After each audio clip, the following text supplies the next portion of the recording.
স্বার্থপর রে, বড়ই স্বার্থপর।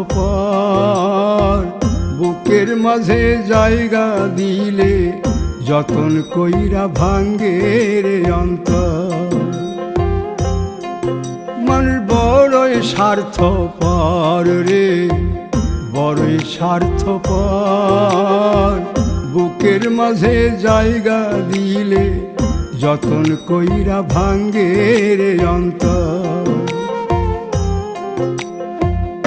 অচিনা এক জংলা পাখি যতন কইরা বুকে রাখছি, বুকের পাজর ভাঙ্গা সে যে সাজায় অন্যের ঘর রে, সাজায়